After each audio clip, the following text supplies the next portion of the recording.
This is Ian, a boy with a question mark over him. He's growing up in the Highlands of Scotland on a small farm above Loch Ness and the Munster. What does the future hold for Ian and for thousands of other youngsters like him in this remote corner of Britain? I call the Highlands the wild northwest, Britain's underdeveloped country. 9 million more or less barren acres, less than one person to the square mile. Down in the built-up south, there are 500 people to the square mile. And as the towns expand, they smother the farmlands which we need to provide our food. But look at the Highlands. This was Ian's first school, now closed for lack of pupils. 20 years ago, there were 100 children in the school, all from this one glen. What's gone wrong up here? Are we throwing away resources the nation can use? If we have work here in the Highlands, the kind of work that we need, we'll have the people here. It's just as simple as that. Well, I would like to see more people come to the Highlands for their holidays to appreciate the beauty that we live in all the year round. Quite often a seller with animals in the market has to take a smaller price for his stock than he would have done because he can't afford to take them home with him again.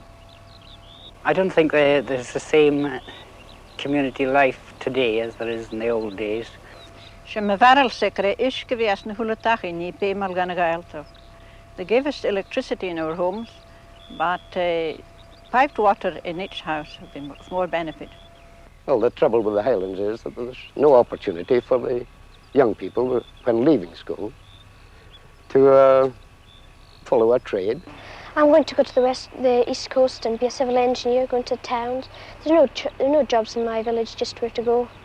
Just into the towns and learn a good trade. I'm more interested in instilling Gaelic culture and traditions into the youth. Agriculture is obviously the basic industry of this place. And that should be developed first, if possible. I don't know how, don't ask me how. As far as the hotel industry is concerned, my directors and myself have the feeling that if we were allowed to close legally during the winter months when we definitely lose money, it would help in this respect that we would be able, in all probability, to reduce prices in the season time. These people live with the Highland problem the whole year round. What are we to make of the wilderness that Britain insists on maintaining north of the Caledonian Canal? The sportsman regards it as a wonderful playground, a kind of vast holiday preserve.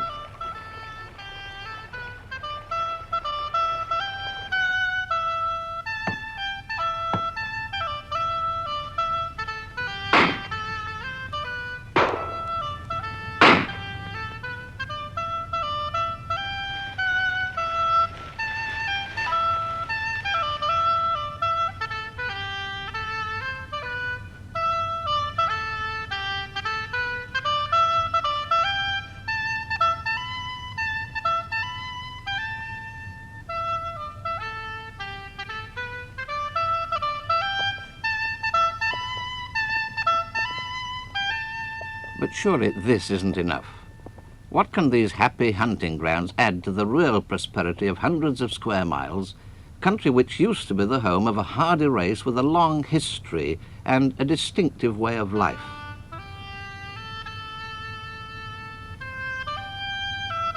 Do we write the Highlands off? A picture postcard country, empty of people?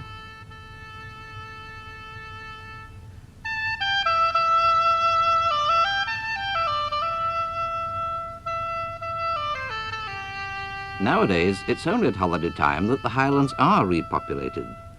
From the overcrowded cities of the south, from the lowlands and from overseas, visitors flock in, enjoy themselves, and migrate south again like the birds.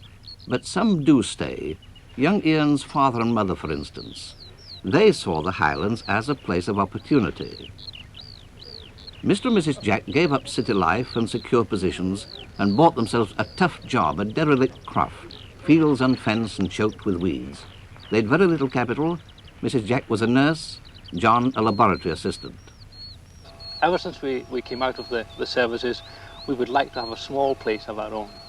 And we saw this place 5 years ago. We saw it advertised and we thought, well, we might as well do it now. If we don't, we'll never do it. So we just left the town, and we've been out here, as I say, for 5 years, and we have no regrets. Certainly it's been very hard work. It is hard work. It's morning till night. Every day, 7 days a week, no breaks, no holidays. But I think in the end it's worth it. Worth it for the sake of Ian, to give him the heritage of a country upbringing in close touch with nature.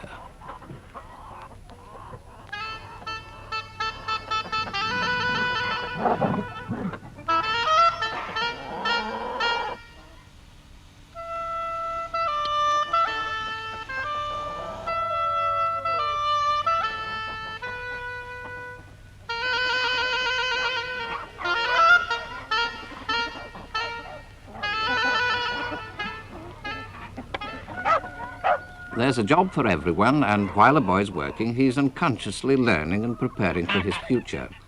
The main assets of the Jack family are courage and a capacity for good, hard work. A flock of goats is a rarity in the Highlands, but until the Jacks can afford to improve the grazing for cattle and fence their fields to contain them, the goats have free range like the other family pets.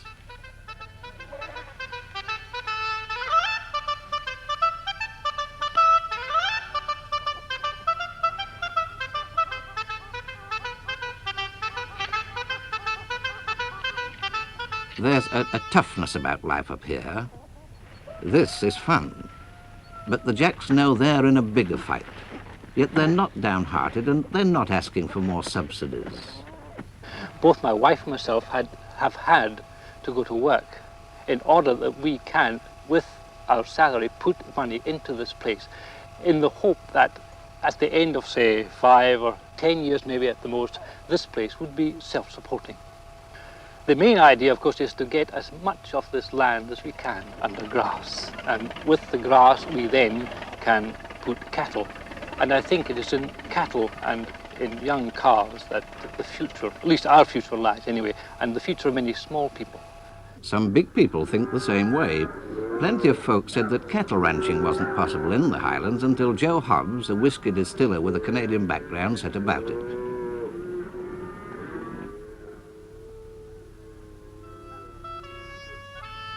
He bought 10,000 acres of undulating land in the shadow of Ben Nevis. He put up 60 miles of fences, he dug 30 miles of drains, he improved the pastures, he produced his own winter feed. Today, well over 1,000 head of cattle roam his glens and hills. 150 years ago, the Highlands were thick with cattle, putting goodness into the land. But today you need the assets of Joe Hobbs and favourable ground like his to bring it off. The big man is not the typical figure, it's the little man, the crofter with his single cow.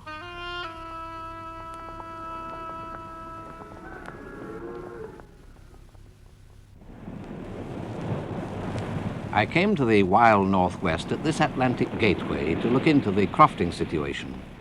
Here's Loch Hugh, which was a vital wartime convoy base. On the east shore, there's still an Admiralty depot. It gives jobs to 50 local crofters. For a crofter, a second job means prosperity and land in good heart. But without a second job, well, it's a struggle. The east shore has jobs and prosperity, but the west shore of Loch Hugh has no naval base. For more than a century, there's been a steady drain of people from the Highlands. Men go where they get jobs. That's probably why there's a Caledonian Society in every corner of the globe.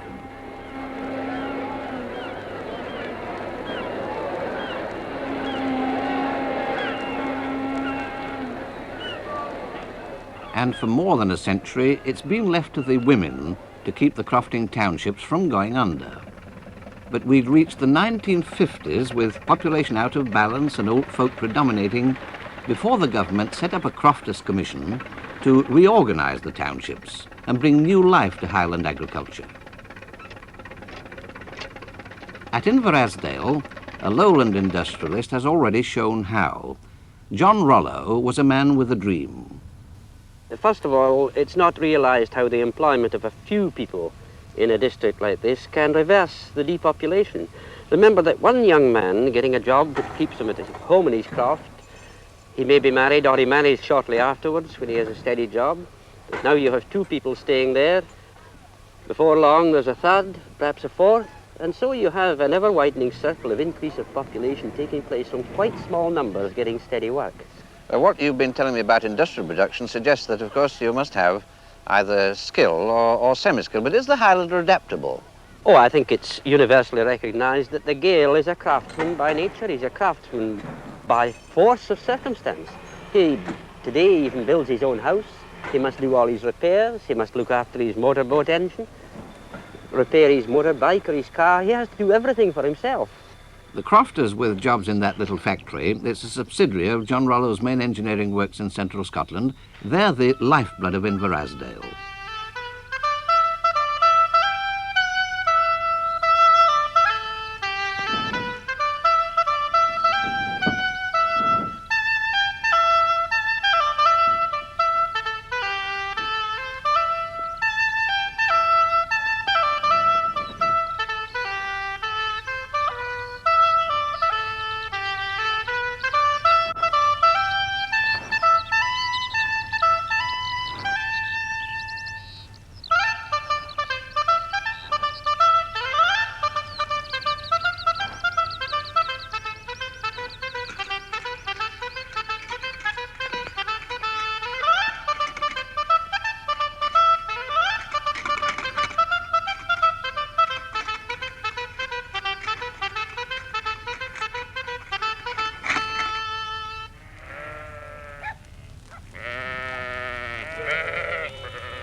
When there's a big job like sheep dipping and at seed time and harvest, the factory goes on short time to serve the needs of the township. And cooperation doesn't stop at this sort of thing. They've also organised themselves into a Coftus cooperative so as to be able to buy farm supplies in bulk and therefore cheaper.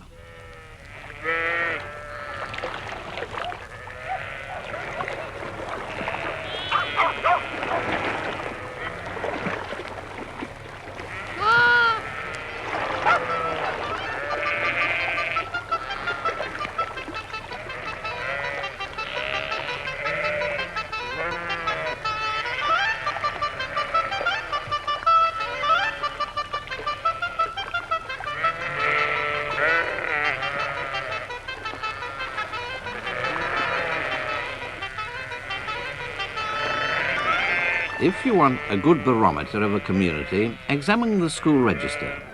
Here at Inverasdale in 1939, there were 68 children on the roll. By 1946, it was down to 13 and in danger of being closed, like the school in Young Ian's Glen. The little factory turned the tide. 1960 brought 20 pupils, and more are coming along.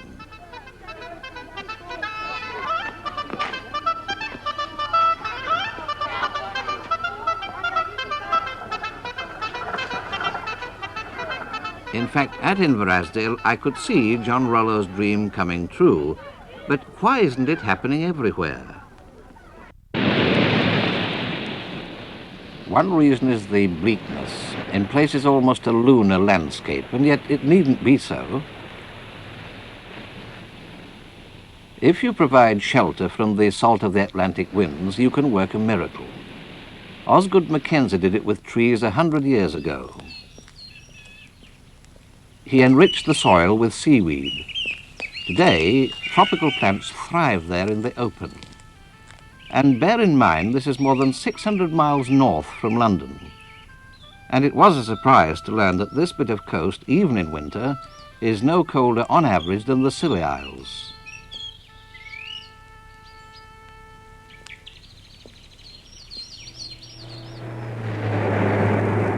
North of Inverewe, there's the most barren county in Britain, Sutherland.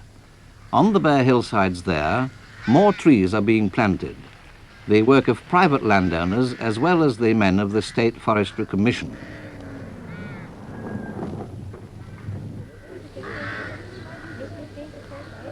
I'd gone over the ground, rough tracks, desolate moors and lonely glens, all being transformed into forest land by men like Duncan McCrae. Well, these trees round about us here have been planted 10 years ago. And no forester is fortunate enough to see the trees that he plants coming to complete maturity. You don't plant all at once. First you fence to keep out the deer, rabbit, sheep, all the beasts that would eat your young plants. Then you drain and plough.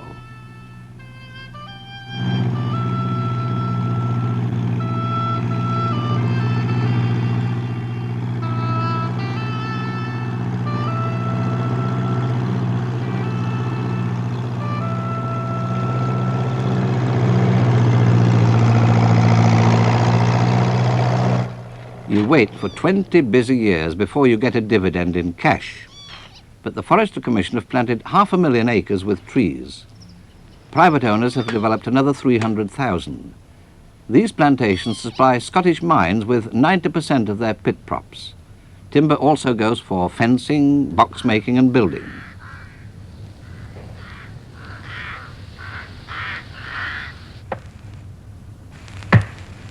And with bigger timber coming off, there's a factory now at Inverness for a new type of board. Plans are being made by a group of British firms to set up a big wood pulp mill near Fort William.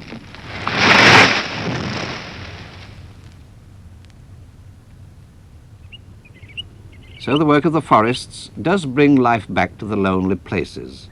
And since the war, new forestry villages have been arresting depopulation. And more than that, Dalhyork points the way ahead. Tree growing can help food production. Here's a plan for land management on a vast scale. Now, Mr. MacLeod, does all this come into the scheme? Almost to the first skyline there, to the bottom of these hills here? Yes, all this belongs to the nation through the Secretary of State for Scotland. The Department of Agriculture and the Forestry Commission work to his orders, applying the lessons of Enquiry. Agriculture gives up grazing land to make shelter belts of trees. They plough and improve the rough ground, bring in cattle, plough in the dark heather, and replace it with a sward of bright green grass. The forester grows shelter belts to protect the livestock and still further improve the grassland. Steadily, the trees, the cattle, the sheep will press out into the desolate landscape. They'll also bring people to tend them and repopulate the wilds. Now that sounds like real enterprise. Is the pattern being followed elsewhere? Fishing, for example? The answer, as I heard it, is no. Our coastline here is washed by the waters of the Minch, probably the most prolific fishing ground in the world. Now, there are two things we need. At the moment, there are hardly any local fishing boats, but mostly we want some processing plants here at our own ports. We should be canning the Minch herring, not falling down on the job by sending these fish away south on the long journey by road. But of all the bad things and all the good things, one thing has kept more Highlanders at home than anything else: water.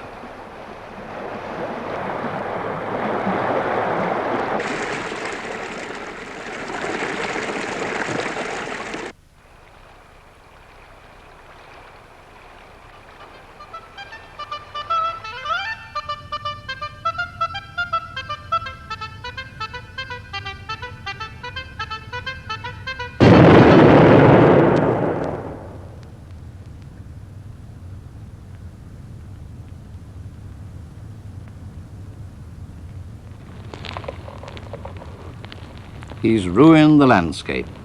For years, every scheme to electrify the Highlands was blocked by that same cry. But to the young engineer who inspects the result of his blast, he thinks not in terms of beauty destroyed, but of power, wealth and utility created by the North of Scotland Hydroelectric Board. On a scale bigger than America's Tennessee Valley Authority, the hydromen dam the torrents, tunnel the mountains and drown whole valleys under huge lochs. All this makes jobs for local men on their own doorsteps.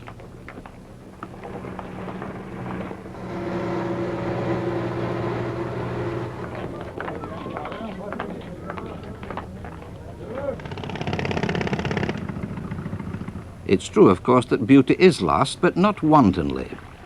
This gorge will fill up with water, but where possible, power stations are sunk below ground to preserve beauty spots above them.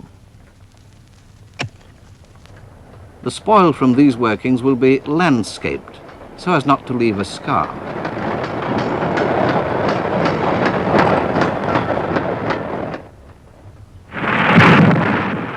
You can't hide a dam, of course, but you can build it to a handsome design.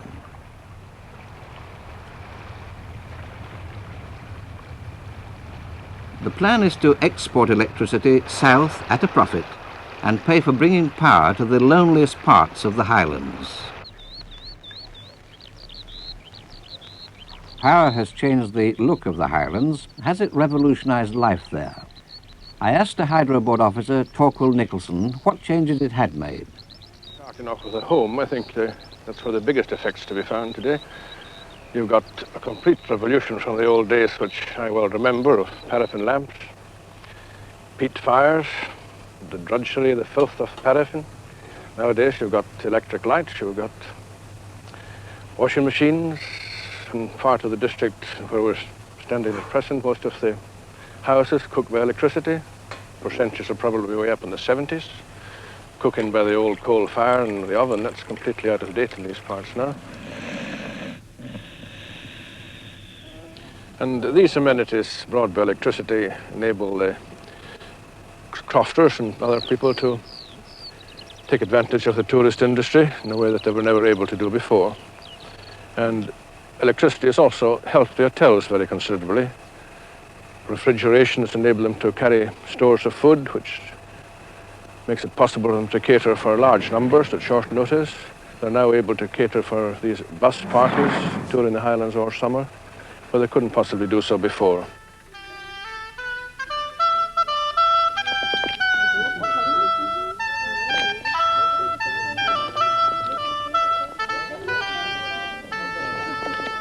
Yes, well, this is all very well. These are very good amenities to have very good services. But what about industrial use of electricity?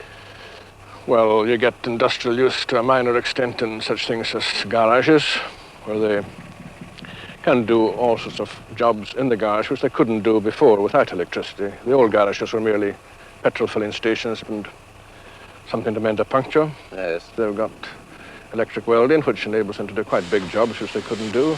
They've got, in fact, all the equipment they've got in the city garage. Just so that you can get a small garage building up with maybe a staff of 3 or 4 men, where normally they employed nobody.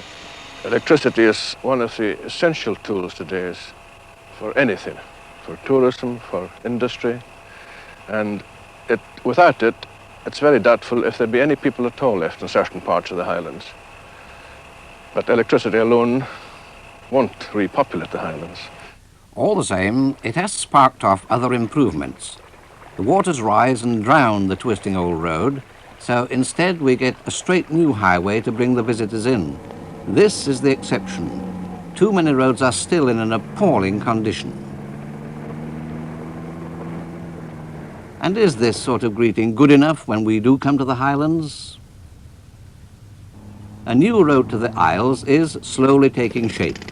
On every mile, at least 20 mountain torrents rush across the path and have to be piped underneath.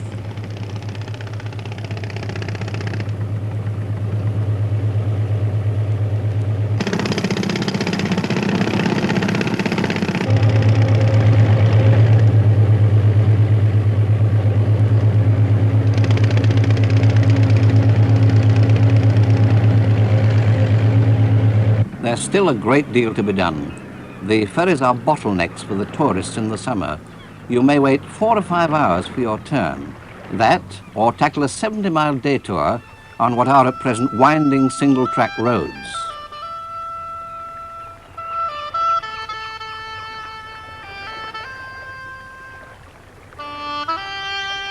Some lowlanders accuse Highlanders of lacking enterprise and taking things too easily. But new ideas do catch on. The croft builds out a bed and breakfast annex, or they'll hire you a caravan by the day or week, or rent you space to park your own.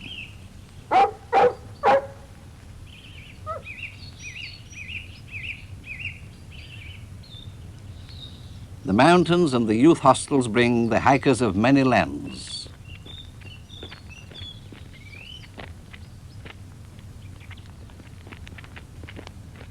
Now, all this is only the Highlands of today. What about the future? Maybe this atomic station at Dounreay is symbolic of changes to come. Highlanders from Caithness adapt themselves to new techniques and work beside the scientists from the south.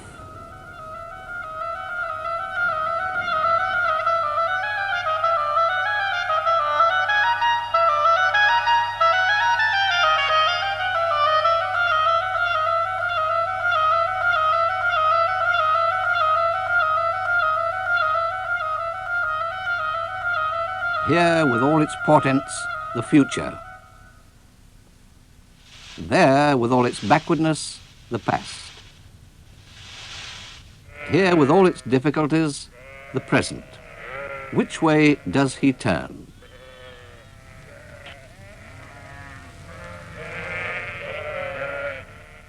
Well, I've come back from my tour of the Highlands into Glasgow. Now, these are all reports, white papers and so on, dealing with the problem of the Highlands. But are all these measures to restore and build up the Highlands sufficiently bold and imaginative? Now, I'm going to turn to seek the opinion of the world's greatest authority on making the best use of natural resources. He's a Scotsman himself. He lives, works, and experiments on his own farm within sight of the Highlands. Lord Boddor. Mr. Reid, you've been dealing with an important national problem. Here you have a very large part of this country which once supported a vigorous, virile race, no finer people in the world, with a population running down and parts of it becoming a desolate area. Now, fortunately, movements are taking place in various directions to try and create work and industry there to give a decent standard of living, decent social life. Tourism, very good, but we don't want all our Highlanders to be waiters. There's agricultural developments, very possible, and can be developed much more than has been in the past. In the last few decades, people have all been drifting into the towns, into the slums, many of them, leading a subhuman communal life. It is of the utmost importance for the nation that you should have children growing up in the country, in touch with nature. People living in the country leading independent lives close to nature, because it is found that children brought up in these conditions have a higher IQ than children brought up massed together in the cities. This country is spending large sums of money for undeveloped countries. They might put part of that money into our own undeveloped Highlands and make it again a country supporting a vigorous, happy, contented population which can make a great contribution to the national life of our country.